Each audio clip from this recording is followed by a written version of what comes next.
BRS party శ్రేణులతో కలిసి media సమావేశం నిర్వహించిన మాజీ ఎమ్మెల్యే సుంకే రవిశంకర్.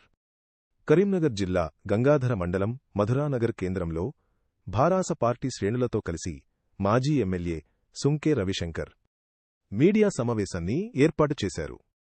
ఈ సందర్భంగా వారు మాట్లాడుతూ, గత శాసనసభ ఎన్నికల్లో రేవంత్ రెడ్డి తాను ముఖ్యమంత్రి అయినా మరుక్షణమే రుణమాఫీ చేస్తానని నమ్మబలికి రైతులను మోసం చేశాడని విమర్శించారు.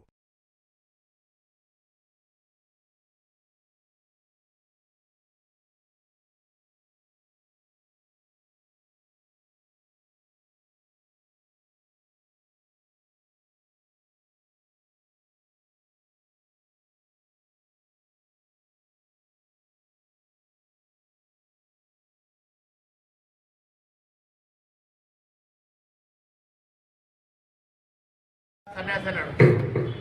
ఇప్పుడు ఎవడు సన్యాసి? ఓ రేవంత్ రెడ్డి గారు, సీఎం గారు, ఇప్పుడు ఎవడు సన్యాసి? సన్యాసి ఎవడు అని అడుగుతున్నది తెలంగాణ రైతాంగం అంతా కూడా. మేం కాదు, తెలంగాణ రైతాంగం అంతా 3 పంటలకు ఇవ్వాల్సినటువంటి కేసీఆర్ 3 పంటలకు ఎందుకు ఇస్తలేడు అని అన్నటువంటి రేవంత్ రెడ్డి సన్యాసి అని మాట్లాడినటువంటి ఆ సన్యాసి కనీసం 2 పంటల కన్నా ఇత్తలేడు, 1 పంట కన్నా ఇత్తలేడు, 3 పంటలు ఎగబెట్టిండని ఇలా రైతాంగం అంతా కూడా ఘోరంగా అలా దుఃఖంతో, బాధతో, ఆవేదనతో సన్యాసాన్ని తిడుతున్నారు. ఈ లోకంలో లేని బూతులన్నీ కూడా రేవంత్ రెడ్డిని తిడుతున్నారు, మనం చూస్తున్నాం. రైతాంగం అంతా కూడా అనుకుంటారు రైతు బంధు మీద. మరి అదేవిధంగా తొలి సంతకం తెలంగాణ రాష్ట్రం ఏర్పడిన తర్వాత మీకు రైతన్నాలను మోసం చేసిండు కేసీఆర్. ఇవాళ 9 తారీఖు నాడు, డిసెంబర్ 9 నాడు వచ్చుడే, నవంబర్ 9 నాడు వచ్చుడే, వచ్చినాక తొలి సంతకం రుణమాఫీ అన్నాడు. ఈ రాష్ట్రంలో రుణమాఫీ ఎంతమందికి అయింది? 30% కూడా రుణమాఫీ చేయాలి. ఇదే కేసీఆర్ గారు రుణమాఫీకి 29,000 రూపాయలు, 29,000 కోట్ల రూపాయలను మరి వాళ్ళ తెలంగాణ రైతాంగానికి అందించినటువంటి రైతు బాంధవుడు ఇలా కేసీఆర్ గారు.